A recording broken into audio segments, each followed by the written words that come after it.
that I will talk about how can you enable status changes on notifications on your Redfin app. So you just follow these ways, then it's going to work with you. All you have to do in first, you just go down, click here on my Redfin, just click on it. So then it's going to take you to this list. It's going to show for you like this here.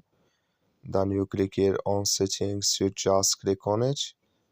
Then you come to next step here. It's going to show for you like this. Click on app notifications here. You come to next step here. It's going to show for you like this. Click on types of notifications. So then you come to next step here.